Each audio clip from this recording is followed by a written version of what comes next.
Então, boa noite a todos, boa noite aos amigos da internet, sejam todos bem-vindos, e apesar da chuva, estamos aqui, graças a Deus, né? Então, nós vamos passar alguns recados. O cronograma das palestras, ele está fixado aí fora. Então, nós temos plantão de atendimento meia hora antes das palestras.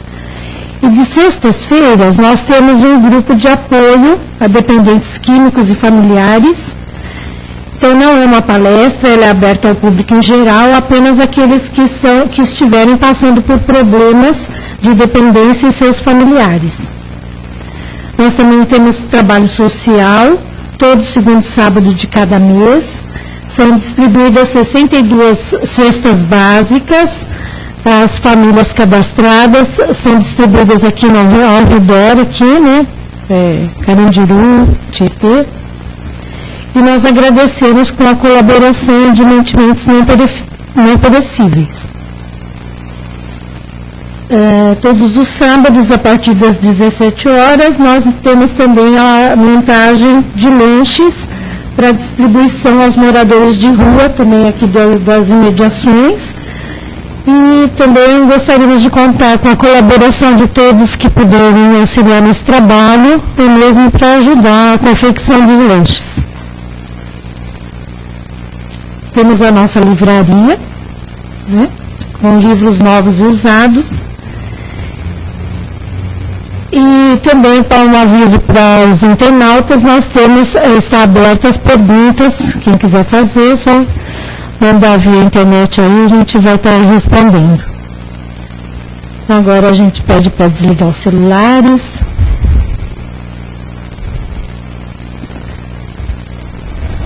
Então agora,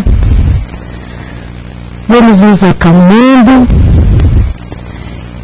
E vamos nos sintonizando com o alto, com os amigos da espiritualidade maior, com Jesus, nosso mestre, pedindo a Ele que esteja conosco nesse trabalho dessa noite, nos auxiliando.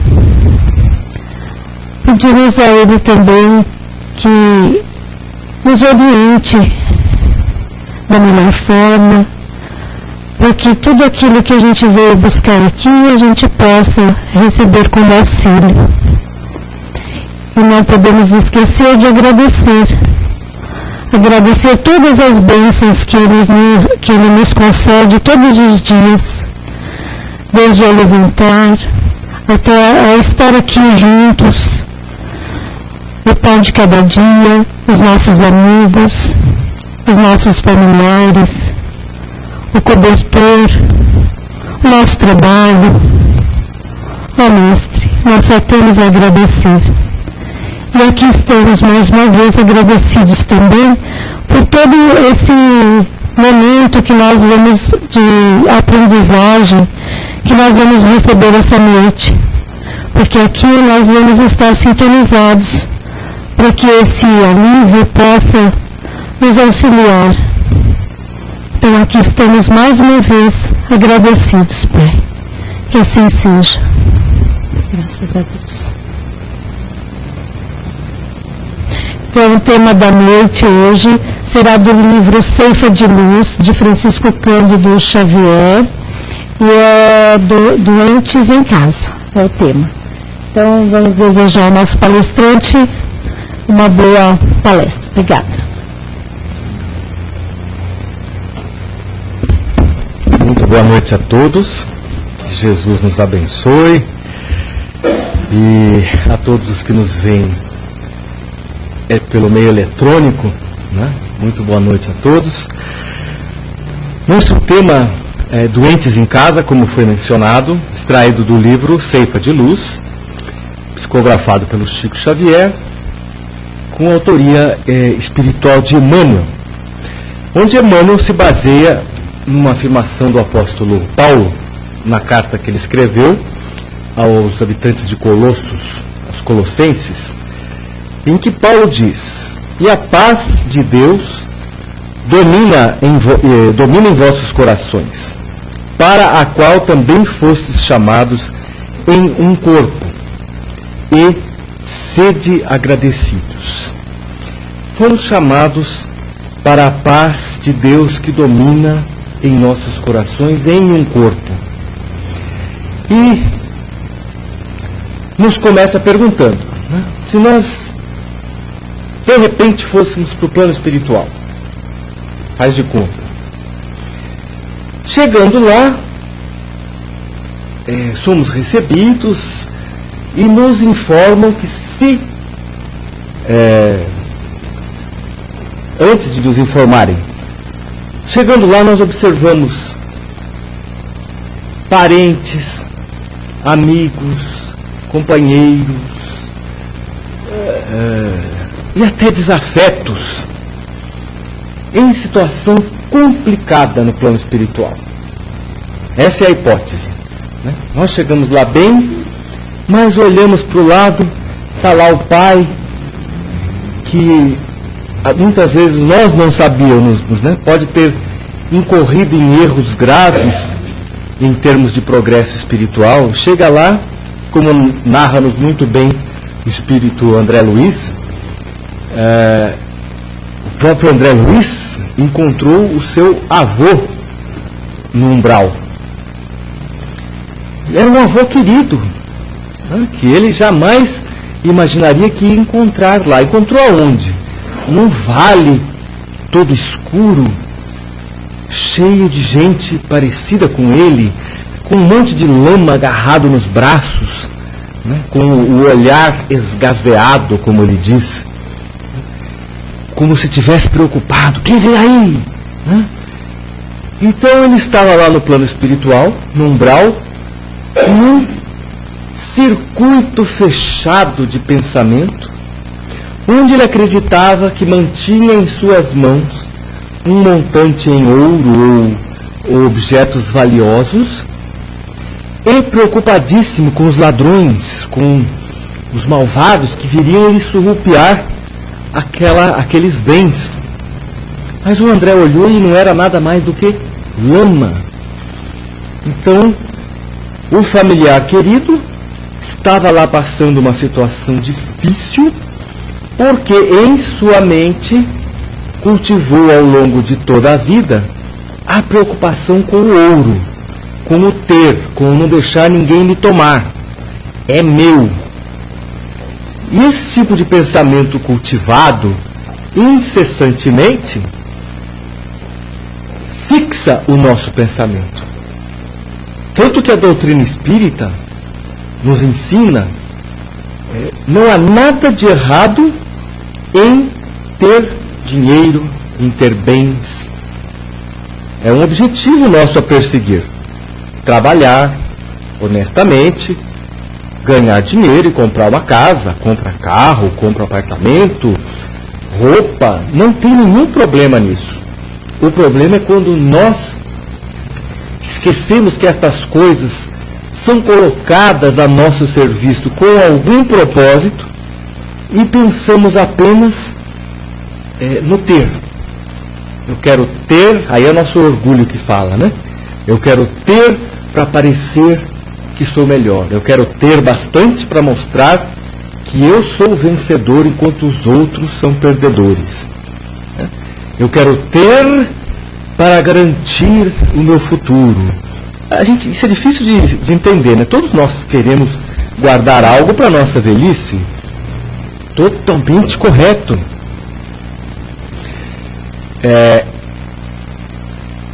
O que é difícil de entender do Evangelho é que se alguma coisa acontecer neste trajeto, todos nós temos esse medo. Medo de ficar desempregado, medo de ficar doente e não poder trabalhar, não é verdade? Medo de sermos esquecidos, medo de sermos abandonados. Todos nós temos esses medos, mas deveríamos tê-los? Não deveríamos, porque deveríamos ter a coragem parecida com a de Jesus. né, que quando não tinha mais jeito, falou para o pai, né? Senhor, em tuas mãos entrego o meu espírito. Então, se nós confiamos, se nós temos fé, e Jesus disse, não precisa ter um monte de fé, é só ter fé como um grão de mostarda, que você diz para esse monte, passa-te daqui para lá, e a montanha vai passar. Isso não acontece conosco porque nós não temos a fé nem do tamanho de um grão de mostarda. Então deveríamos nos confiar a Deus. Significa, se eu estou fazendo tudo certo, se eu sempre fiz tudo certo, vou guardar para a minha velhice, mas se acontecer alguma coisa, confio nas mãos de Deus. Por quê? Porque minha consciência está tranquila. Ah, mas tá vendo? Foi ser espírita, confiar em Deus, ficou desempregado, está aí nessa situação. A pessoa que não está com convicção da sua fé, pode ser que entre em desespero, que desista. É verdade. Tem muita gente que faz isso, né? Esse Deus não existe. E que se nós estamos firmes na fé e sabemos que nada nos acontece como fruto do acaso, nada, está lá no Evangelho, né? Não cai um fio de cabelo, não cai uma folha de uma árvore sem que Deus saiba. Então Deus sabe que nós estamos numa situação difícil. Então, nós, em nos confiando, superamos a causa que nos levou a enfrentar este desafio e continuamos ligados pelos fios invisíveis da prece, da ligação com Deus, que é a maneira mais garantida de fazer com que um movimento nos tire da situação difícil. Então, voltando aqui, o André encontrou o avô dele lá nessa situação e ficou comovido. Ah, será que vamos tirar ele daqui? André, diz o mentor, né? Nós não podemos pegar o seu avô pelo pescoço, né? Assim, acorda! Isso não é ouro, é lama. É o ciclo. Ele tem que se convencer, ele tem que entender, ele tem que construir em si esta convicção. Aí a lição está aqui. Se a gente chegasse no plano espiritual e visse lá marido, mulher, mãe é duro, né? A gente lá bem bonito, brilhantinho, com aquela roupa sem remendo, como diz Jesus, né? E a nossa mãe numa situação difícil. E o mentor, os administradores do lugar falou assim, olha, o senhor progrediu tanto que o senhor tem passe livre para deixar aqui a terra e a inflação e a poluição, o meio ambiente, a inflação, a violência. O senhor pode ir para os planos superiores. Está aqui o seu passe. Ah, quer dizer que é só eu volitar, né? Que é mentalizar e você sai. Pode ir para cima, meu amigo. Deixa essa terra para trás. Será que a gente ia? Ou já que a gente, nesse exemplo, né, virou um espírito quase que de luz, nem que seja uma lamparininha, né?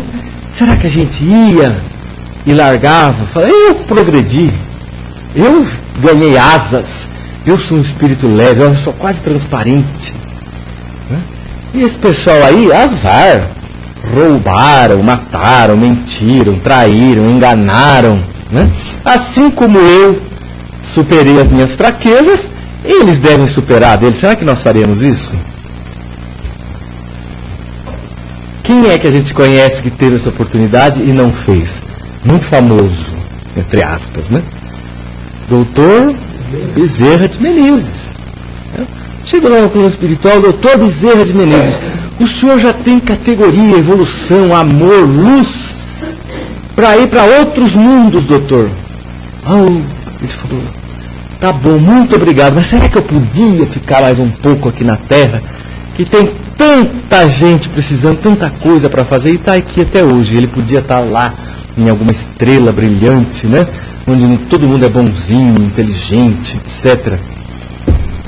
E aí, o Emmanuel nos pergunta se nós iríamos, ou se nos disporíamos a ficar e prestar uma assistência para essas pessoas que nós amamos, mas que ainda estão no ciclo de acertos e erros, portanto, em situação difícil? A resposta é que provavelmente, se é que a gente virou espírito esclarecido, iluminado e com o coração cheio de amor, nós nos disporíamos a ficar e ajudar, podendo ir para outros planos. E aí a lição chega nos tais doentes em casa.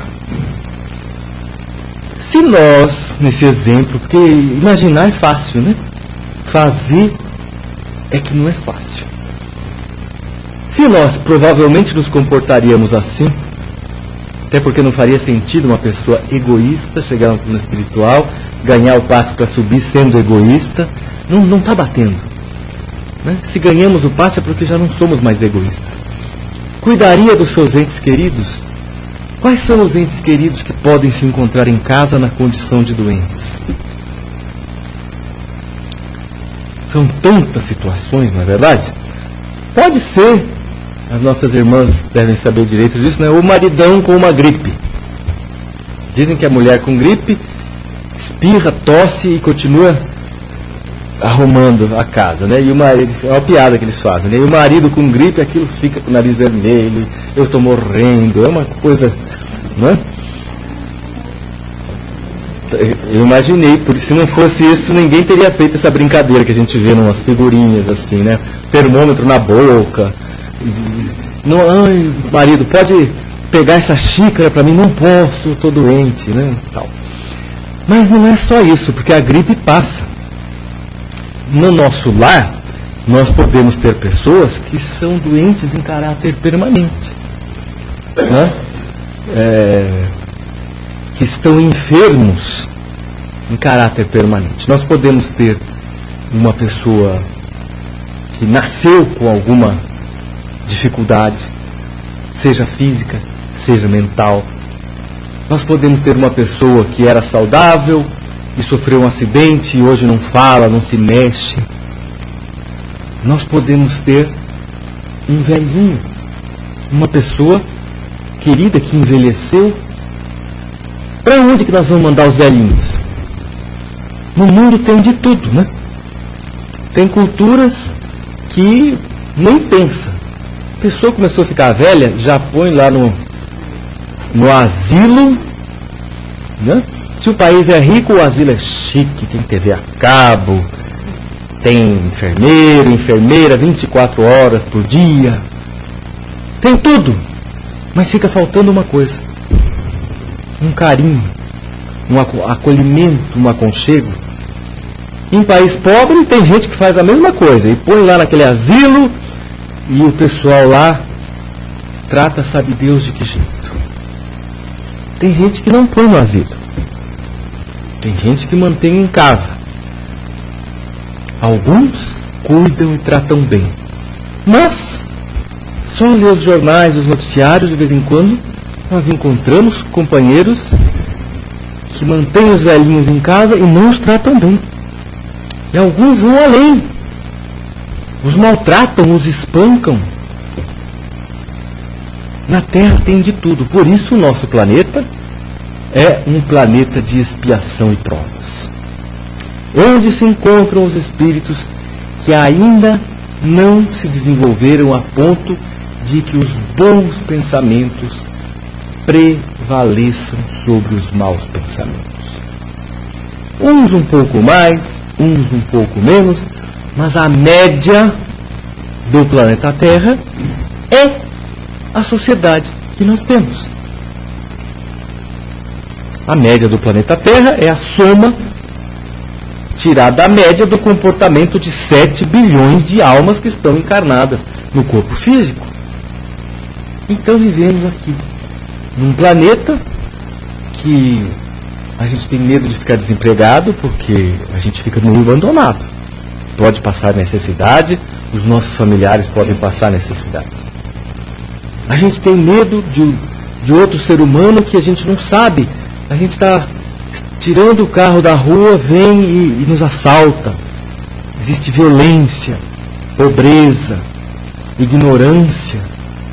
guerra, exploração de pessoas por pessoas, escravidão. Existe tanta coisa. Da onde que vem isso? Outras escolas filosófico-religiosas simplificam a coisa, como nós fazíamos durante muitos séculos. A culpa é do espírito das trevas. Ele é o culpado. Então a pessoa entra num pensamento que diz assim: eu sou do povo de Deus e aquela pessoa lá não é. A gente ouviu isso na televisão essa semana. Aqueles que são do povo de Deus, nós devemos amar. Mas quem é declaradamente inimigo do Senhor é nosso inimigo. Não devemos ajudar, nós ouvimos isso, da pessoa que estava pregando o Evangelho. Não devemos ajudar, não devemos ser amigos, e se possível devemos afastar de perto de nós e não dar chance ao mal. Parece que é a coisa certa a fazer. A gente até ensina para os nossos filhos, não ensina? Não fale com estranhos, não se junte às más companhias. Mas isso é diferente. Segundo o nosso entendimento do Evangelho de Jesus, até os malfeitores são nossos irmãos. E nós, como sociedade, como civilização, como orbe planetário, não vamos adiante enquanto nos mantivermos nessa postura mental de eu sou bonzinho, aqueles ali não são. Lá no Evangelho Jesus diz, que um chegou para orar e falou assim: ó Deus, graças eu te dou, obrigado, meu Deus, porque eu não sou como esses roubadores, esses publicanos, e nem como essa pessoa que está aqui do meu lado. Se fosse um corintiano, eu tinha falado santista, não sou que nem esse santista que está aqui do meu lado. E o outro, diz Jesus, não tinha nem coragem de levantar os olhos ao tabernáculo do templo. Ele só dizia: Senhor, sê-me propício, eis que sou pecador. Ele disse: Senhor, me ajude, porque eu sou pecador, mas eu quero melhorar. E Jesus pergunta: qual dos dois está justificado depois de rezar? Não é aquele que tufa o peito e diz: eu sou bom porque eu sou de Deus, e esses aí já que não são. Se fosse assim, nós estaríamos salvos e os muçulmanos, por exemplo, estariam todos danados lá no mais profundo dos umbrais, Por quê? Porque eles não acreditam em Jesus, eles não seguem a Jesus. Os judeus também, para eles Jesus não chegou ainda. Os orientais também, os budistas, os brahmanistas, está tudo perdido. Somente nós é que vamos para o céu. O resto, E aí começa aquela coisa assim: não, então nós temos que salvá-los, e vai lá e pega para o pescoço. Como fizeram com os nossos índios, Os espanhóis vieram para a América e queriam: ou você se converte, ou a gente te mata. E achavam, naquela época, não estamos julgando ninguém, que este era o que Jesus, o que Deus queria. Vocês são ímpios. E aí acabaram com os astecas, com os incas, com os maias. Aqui no Brasil também, os catequistas convertiam os índios, tinham as missões de converter as almas dos ímpios. Mas e aí o nosso querido parente em casa? Será que nós... Está certo a gente falar assim? Em que situação que nós poderíamos colocá-los num hospital? Tem situação que não dá para ficar em casa. Mas aí tem um motivo. A pessoa não sobreviveria se ficasse em casa. Existem pessoas que têm problemas de desordem mental que tornam a pessoa perigosa para a família. A gente já viu isso.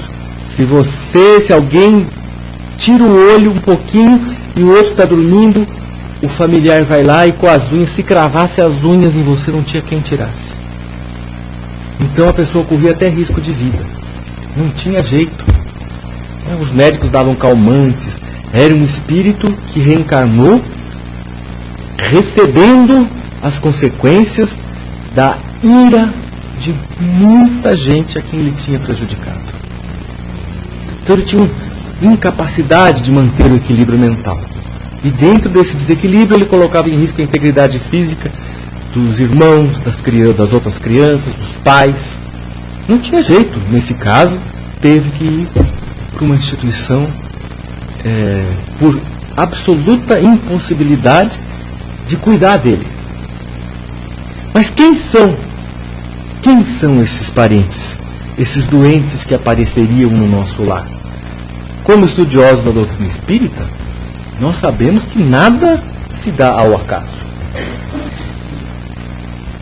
Muito provavelmente, se sobrou para nós ter que cuidar de alguém. E por que isso é colocado como um desafio? Porque é problema para a pessoa que não quer cuidar. Precisa ficar estudando e imaginando? É só ligar a TV ou ler os jornais. Uma ou outra ocasião nós escutamos que a pessoa que cuidava das crianças estava cansada e queria ir no forró, no baile. Então, abandona as pessoas e vai para o baile. E por que descobriram? Porque houve um acidente, tinha uma vela acesa, caiu, pôs fogo na casa e aí descobriram. Mas existe. Não existe a pessoa que está lá com uma pessoa idosa, doente, e que acha que a pessoa atrapalha, que aborrece. Eu podia estar agora no Guarujá, na praia. Não posso, porque tenho que cuidar aqui desta pessoa. E a pessoa se incomoda. Então a lição nos pede para refletir nisso, que não façamos isso de má vontade. Porque essas pessoas não apareceram em nossa vida, em nossos lares, por acaso. Diz o Emmanuel que provavelmente nós próprios pedimos para que cuidássemos dessas pessoas. E tudo se encaixa no ensinamento do Evangelho. Não fazei aos outros o que quereis que os outros te façam. Então é fácil imaginar, né? Se nós relegarmos um ente querido que está doente ao abandono, ou tratarmos com má vontade, ou o que é pior, maltratarmos esta pessoa ou estas pessoas, pela lei de causa e efeito, nós estaremos construindo um futuro bastante sombrio para nós mesmos. Porque o que nós oferecemos para a vida é o que a vida nos trará como retorno. Então, diz o Emmanuel aqui, existem casos para os quais a segregação hospitalar demorada é a medida que não se pode evitar. Mas, se tens contigo alguém a quem ames, ergues-te por teste permanente de compreensão e paciência em casa. Não afaste essa pessoa do clima afetivo em que você se encontra, sob a desculpa de acalmar a família ou de beneficiar a família. Guarda em tua própria casa, tanto quanto você puder, os parentes portadores de provações. E não lhes decretes o exílio. Porque é muito fácil, né? Botar no asilo ou botar para fora de casa, como algumas pessoas às vezes fazem. Não lhes decrete o exílio, mesmo a preço de ouro. Apoie essas pessoas do jeito que elas se apresentam. E se apresentam com necessidades e lutas fortes em suas existências. Na certeza de que todos eles são tesouros de Deus, em tarefa sob nossa responsabilidade, ante a assistência e supervisão dos mensageiros de Deus. Então, nós nos envolvemos, não é só na hora de casar e ter filhos que a gente recebe espíritos do passado. E a ideia é uma sequência de cuidados. Quando a gente nasce, nossos pais cuidam de nós. Então, quando eles estão perto de desencarnar, é justo nós imaginarmos que nós lhes devemos atenção e carinho. É isso que nós chamamos de família, de apoio familiar. Não só por laços consanguíneos. Lá no Evangelho segundo o Espiritismo nos ensina que existem as famílias por laços espirituais e as famílias por laços consanguíneos. Os laços consanguíneos são determinados pela procedência de corpo a corpo, né? Os nossos genes vêm metade do nosso pai, metade da nossa mãe, por isso que se diz que são parentes de sangue.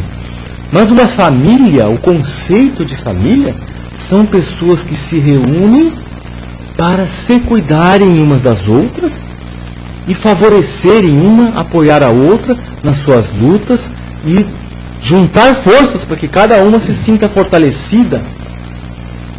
Então, tem família que é o papai, a mamãe e os filhinhos. Mas se você se juntar um monte de velhinho, né, os velhinhos falam assim, o governo está comendo a aposentadoria, né? Mas se juntar um monte de velhinho, falar, vamos alugar uma casa, a gente reparte o aluguel e reparte os enfermeiros. A nossa pensão para cada um não dá, mas se a gente se juntar, aí vem morar 5, 6. Né? Isso seria uma família? Espiritualmente é uma família. Né? A nossa família são aquelas pessoas com as quais nós nos unimos por laços de afinidade. E lá no plano espiritual, a nossa família espiritual está reunida há muito tempo. Né? Uma vez a gente ia no Chico, quando o Chico estava vivo, um grupinho de uns meninos, na época a gente era menino, né? E a gente ficava batendo papo com ele lá de madrugada. Depois que o povo saía, ele adorava ficar batendo papo. Pois é, a gente chegava 1h30 da manhã, vinha lá o Eurípides, lá o filho de criação dele, quase com a vassoura, né? Sai, gente, deixa o Chico, né? E o Chico, Eurípides, deixa eu falar mais um pouquinho com eles e tal, né? E um dia, a gente, como eu disse, nós não somos espíritos evoluídos, então acabamos fazendo uma fofoca meio malvada das pessoas que estavam lá antes, né? Porque o povo grudava no Chico, e a fila tinha que andar, e o povo era só para dar um beijinho na mão do Chico, mas o povo agarrava e não soltava, e a gente puxava a pessoa, e a pessoa ia puxando o Chico da cadeira, porque o povo queria ficar com o Chico, né? E aí a gente falou mal lá de umas pessoas, e o Chico, querido Mário, querido nosso amigo Humberto, né? Mas nós estamos juntos há mais de 3.500 anos, nos amando e nos estapeando, mas já fizemos grandes progressos. Quer dizer, o Chico não falou bem o que era, mas era a nossa família espiritual, né? Não éramos espíritos de luz, então ele falou, a gente vem se amando e se estapeando, quer dizer, junta, briga, se acerta, se desacerta, mas a gente estava junto. Ele se referia àquele grupo, né? Era um grupo grande que ia fazer lá o Natal, distribuir enxoval para os nenês, né? Para as mães, bolsa básica, não, como é que chama? Ia falar Bolsa Família, como é que a gente... Cesta básica, né? Então chegava no Natal, era aquela confusão, porque ia aquele monte de gente de São Paulo, 12, 13 caminhões cheios de... Ia até maçã, leite, caderno para as crianças, dependendo da idade, né? E aquele monte de carros dos trabalhadores, né? E todo mundo queria ajudar, mas tinha hora que virava uma confusão, né? Porque se não tiver ordem, né? E nós tínhamos uma líder, que era a Dona Yolanda, e tinha hora que ela ficava nervosa, porque todo mundo querendo ajudar, mas naquela confusão, de vez em quando ela tirava a sandália do pé, e era todo mundo adulto, né? E ela falava, você vai pra lá, você vai pra cá, você aqui no caminhão, você lá. E se bobeasse, ela descia a sandália na gente. Fala, mas como é um espírito? É ela que é o espírito que trabalha para dar Natal para 15.000 pessoas, está dando chinelada com força, viu? Mas tinha que pôr disciplina. As trabalhadoras, quase todas eram, entre aspas, madames, pessoas de alta condição sociofinanceira aqui de São Paulo, né? 25, 30 anos atrás, o pessoal ia de Mercedes-Benz para Uberaba para distribuir a comida na favela, né? Então, era gente que não estava acostumada a receber ordem. Mas ali, se não tivesse ordem, então a gente via a nossa chefe com a sandália na mão, dando sandalhada em madame que era dona de maior parte de ações de bancos da época. Banqueiro, gente muito rica. Mas na hora da disciplina, meu filho, nós estamos aqui para trabalhar, né? E não para ficar discutindo. E então a nossa família espiritual é muito grande. Então nós podemos nos reunir por laços de afinidade ou por laços de desarmonia. Esse mesmo Espírito Emmanuel nos diz que aqui na Terra a quase totalidade dos casais se unem, entre outras coisas, e às vezes principalmente, porque são fortemente devedores uns dos outros. E o único jeito de tentar restabelecer a paz, o equilíbrio, a construção do perdão é se casando.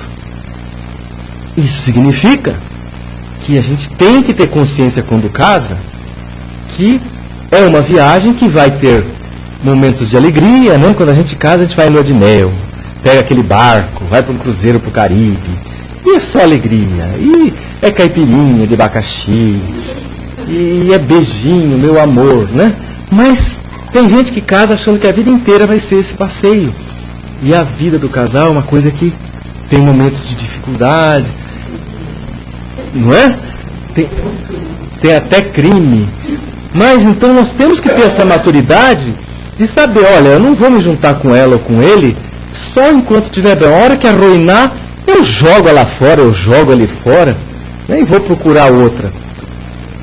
A doutrina espírita nos ensina, se não tiver jeito, se divorcie.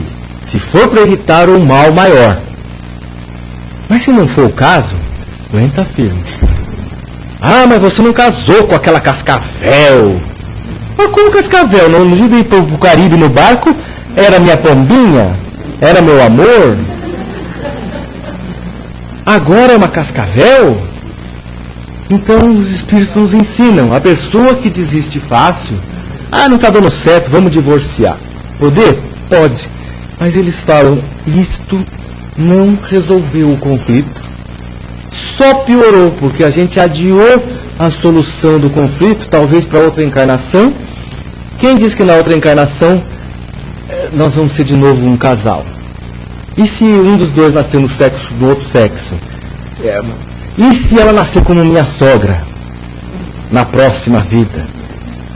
Né?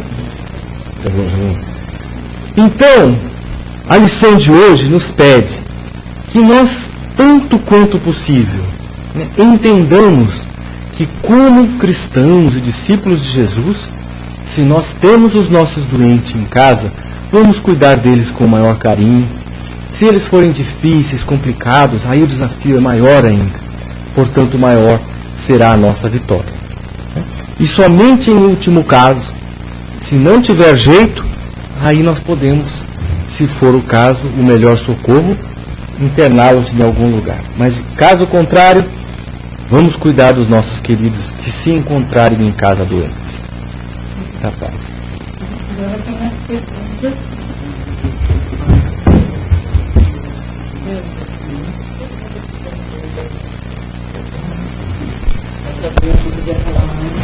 Qual que é o nosso limite ali? Tá. Vamos ver o que diz. Então vamos lá as perguntas. Perda de amor pode causar doenças? Pergunto isso porque desde que perdi minha ex-namorada, entrei em depressão e estou sempre doente. Essa pergunta veio do Mário Soares de São Paulo. Bom, perder a namorada, a gente pode ficar doente? Pode sim.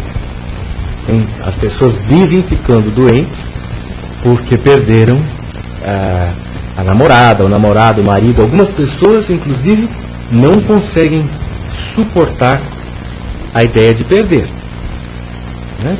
E às vezes algumas pessoas até se desequilibram e falam assim, não, se você não ficar comigo, não vai ficar com ninguém. Isso vira uma luta, uma confusão. Mas, é lógico, nosso sentimento é de perda. E nós sofremos com isso, porque nós gostamos ou gostávamos desta pessoa. Devemos sim entrar em contato com a chamada dor. Se alguma pessoa nos deixou, se nós perdemos uma namorada, como ele diz, vamos entrar em contato com essa dor. Ai, está doendo. Mas vamos ter em mente que nós precisamos recuperar o nosso equilíbrio, lembrar que nós não somos donos da outra pessoa. Às vezes nós sofremos, não estou dizendo que seja o caso do nosso companheiro que nos fez a pergunta, mas às vezes nós sofremos porque não percebemos que tínhamos um sentimento de posse. Ela é minha. Ou não aprendemos a lidar com a perda. É preciso maturidade psíquica, maturidade espiritual para lidar com a perda. Quem não sabe lidar com a perda, entra em desequilíbrio. Então, se nós ficamos doentes quando o nosso amor nos deixa, ou quando nós perdemos, ou quando ele morre, não importa. Ficamos sim, porque nós sofremos. Mas não podemos deixar que essa situação nos domine. O pensamento em depressão, em tristeza, tende a ficar mais forte. Principalmente a depressão. A depressão é um mal do nosso século. A pessoa fica deprimida, não tem vontade de lutar. É uma das características da depressão. Aí ela entra no quarto, fecha a porta, apaga a luz e fica lá. E isso só vai piorar, porque o pensamento... Então, vamos ter isso em mente. Quem ama... Olha aqui, lição que nós estamos nos lembrando de um livro das Bíblias, Quem ama, antes de querer ser feliz, eu quero ser feliz. Quem ama de verdade, quer ver a outra pessoa feliz. E se o amor é verdadeiro, e a outra pessoa entendeu que vai ser feliz lá na frente com fulana, cicrano, beltrano, olha que lição difícil, hein? Então, se nós amamos de verdade, a gente tem que olhar, mesmo com a lágrima no olho, e falar assim: vai com Deus, seja feliz. Eu te amo tanto que a minha felicidade é ver você feliz. Renúncia. Mas é uma lição tão difícil. Sim. Obrigada, Mário. Tem uma outra pergunta do Daulo. Mário, é verdade que podemos nos curar através da força da mente, como diz Emmanuel? O Emmanuel tem um livro que se chama Pensamento e Vida, que nós recomendamos a todos que leiam. Quem já leu, leia de novo. Ele nos coloca com toda clareza, como o pensamento é determinante nos caminhos que a nossa vida toma. Na verdade, o nosso pensamento constrói adiante de nós as trilhas que vamos percorrer. Se o nosso pensamento é positivo, é luminoso, é associado ao que nós dissemos no começo, à fé, à vontade de construir, à vontade de superar as suas fraquezas, à vontade de melhorar, à vontade de construir o homem novo que o apóstolo Paulo nos convida a sermos, a nossa vida vai tomando um certo rumo. Se o nosso pensamento é de reclamação, de desânimo, de raiva, de destruição, a nossa vida toma esse rumo também. Da mesma forma, a influência do pensamento na saúde, até a ciência física já está constatando, de outras formas. Os médicos disseram assim: olha, estatisticamente, as pessoas que têm fé e que rezam saram mais e mais depressa que as pessoas que não têm fé. Eles atribuem isso a alguma coisa do cérebro que a gente ainda não sabe. Mas como nós, espíritas, nós sabemos, o nosso próprio corpo é construído a partir do óvulo fecundado que está lá na barriga da nossa mãe, diz o André Luiz, molécula a molécula, reproduzindo a nossa condição perispiritual.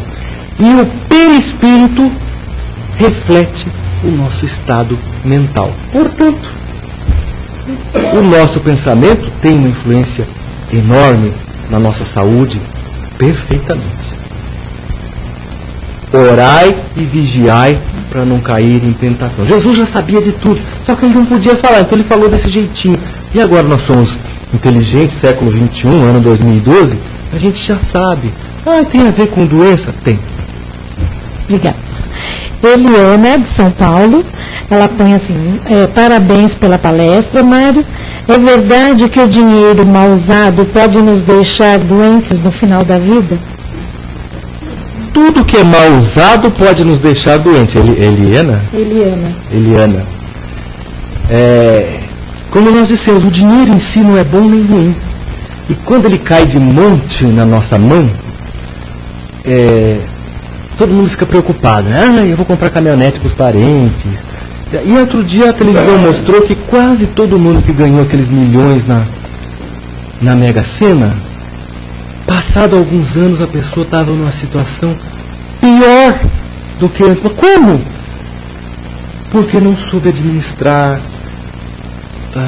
O dinheiro vindo desta maneira fez a pessoa se cercar de interesses complicados. Os espíritos ensinam muito isso. Todo mundo quer reencarnar bonito, né? E as mulheres então mais ainda, eu queria reencarnar Gisele Bündchen. E os espíritos nos dizem, a beleza física não é um privilégio, é uma prova super difícil e que nos traz muitas vezes muito sofrimento. A pessoa que é muito bonita, as pessoas não se aproximam dela querendo saber do coração dela, que se aproximam querendo saber do corpo dela, né? A pessoa que tem muito dinheiro fica em dúvida, será que essa pessoa é meu amigo ou ele é meu amigo por causa do dinheiro? Então, não é o dinheiro ou qualquer outra qualidade nossa que nos faz bem ou mal. É a maneira como nós nos valemos destas qualidades. É como o corpo saudável. Andar não é nem bom nem mal. Mas se você usa o seu andar para pegar lá o cobertor para distribuir quem está com frio, é o mesmo andar de quem caminha para pegar um instrumento contundente para bater e machucar uma pessoa. Não é o andar em direção à pessoa que foi bom ou mal, né? Mas a preocupação com o dinheiro, o apego às coisas do dinheiro, pode sim nos deixar doentes. Se nós somos apegados e ficamos sem, é a nossa maneira de lidar. Nosso desafio como espíritos reencarnados, de novo, fazer o melhor possível para viver, para ganhar dinheiro, para vestir bem, para dar comida bacana, ter casa bacana. Perfeito, sem nos apegarmos. Mais duas. Sueli Correia. Mário, depressão é também uma doença a ser tratada com remédios ou seria a obsessão de espíritos dentro de casa? Há controvérsias. Pode ser resultado de obsessão? Claro que pode. Pode ser alguma deficiência química no cérebro? Se você perguntar para um psiquiatra, ele vai dizer, com certeza. E mesmo entre as obras espíritas, há controvérsias. Recentemente nós lemos um livro, o Tabernáculo Eterno. Estou tentando lembrar o nome do autor, não está me vindo. Peço perdão a todos. E a gente lendo o livro lá, ele diz que o remédio ajuda, mas que, esse autor espiritual, né? Que é parecido com o divórcio. Né? Ajuda, mas não resolve. Adia o problema. Né? Porém, a depressão, ela é tratada, é tratável, seja pela medicina tradicional, com os medicamentos que a ciência vai descobrindo, seja, por exemplo, a Federação tem um tratamento específico para a depressão, em que a abordagem é se a depressão tem causas espirituais, seja oriundas de espíritos que nos querem enfraquecer, mas pode ser oriunda da nossa própria personalidade. Né? Se nós temos esta característica por desenvolver, que é a disposição para, como é que vamos dizer, para lutar, não entregar os pontos, não aceitar facilmente que nós podemos esmorecer. É um processo. Por que algumas pessoas, diante da mesma situação, ficam deprimidas e outras balançam, mas dali a pouco estão de pé e prosseguindo? Porque é uma coisa subjetiva, é a maneira como cada um sente a dor. Então não é terrível isso, né? Mas algumas pessoas têm vergonha de dizer que sentem depressão. Não sinta vergonha. É um sofrimento. E como sofrimento deve ser tratado, nós temos que buscar ajuda. E quem está perto, ajude. Vamos quebrar esse mito de que depressão, eu não vou falar para ninguém que eu estou com depressão, porque pode acabar conosco. Existem pessoas que entram num estado de depressão tão profundo que pode até desencarnar, porque o resto do corpo se enfraquece. Não é? Eu estou só preocupado com... Tem mais uma aí. O João Alberto, ele fala assim, você citou o Dr. Bezerra de Menezes, que era um médico na vida e espírito de luz. Com tudo isso, entretanto, por que ele não conseguiu curar um parente dele que morreu de doença? Seria uma pergunta... A gente poderia fazer a mesma pergunta que disseram para Jesus: tu não és o Cristo? Salva-te a ti mesmo. Não é? Algumas coisas têm que acontecer.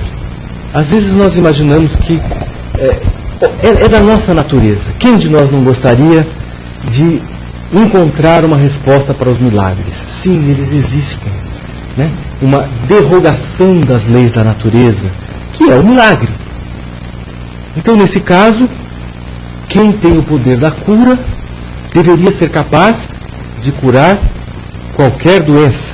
Nós entendemos que quem tem este poder, de forma absoluta, é Deus nosso Pai.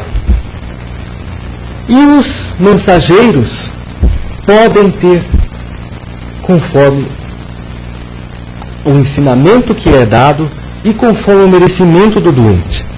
Perguntaram para Jesus: Senhor, quem pecou? Este que está, acho que era um cego, ou seus pais? E Jesus disse: na verdade, nem ele nem seus pais. Ele está aqui para dar testemunho.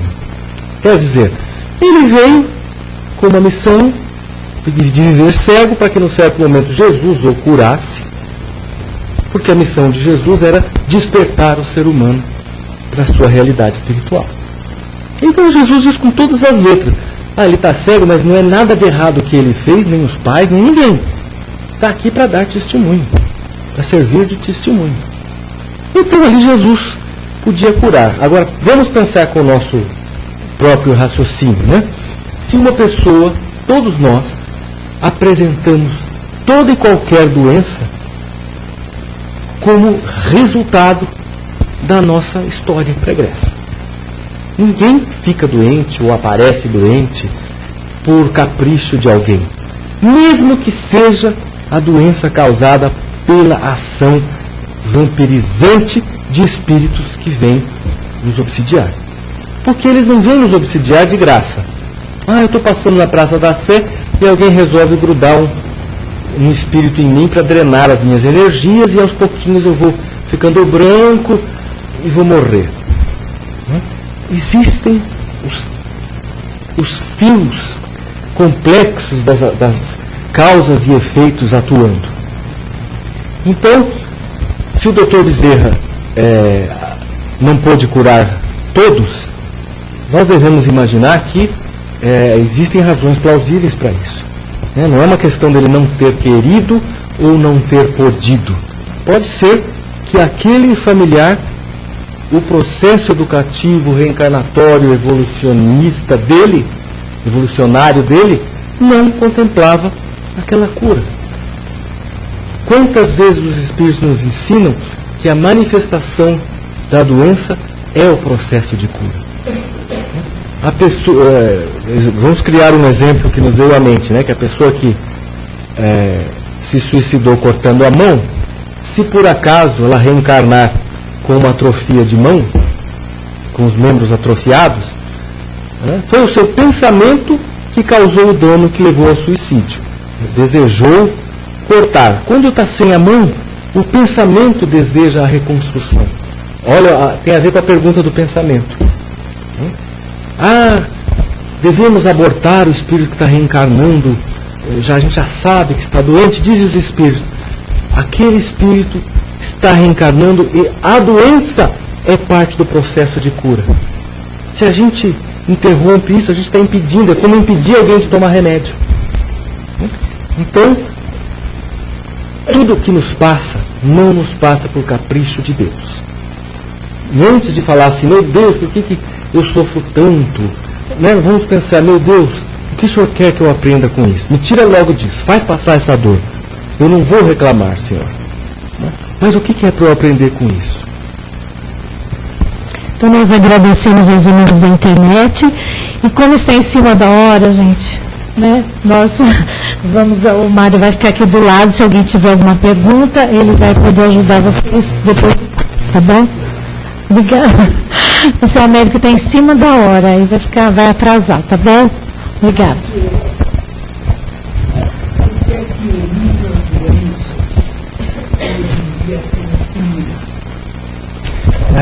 Tem cura e antigamente não tinha, né? A lepra, a tuberculose, a varíola, né? Tudo isso foram extintas. Será que a humanidade está melhorando? Na sua própria pergunta já veio um pedaço da resposta. Antigamente tinha a lepra, a varíola, doenças físicas, que a ciência e o próprio progresso do orbe planetário já nos permite erradicar.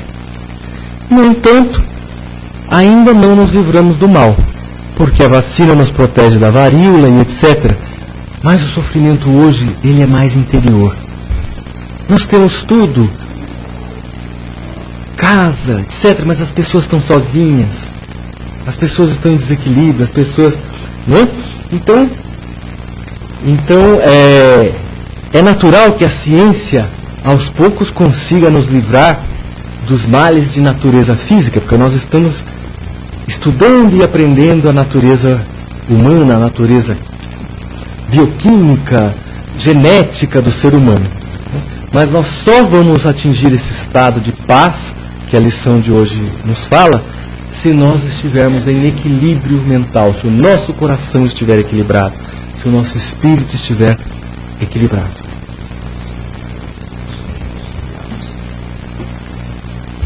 Obrigado.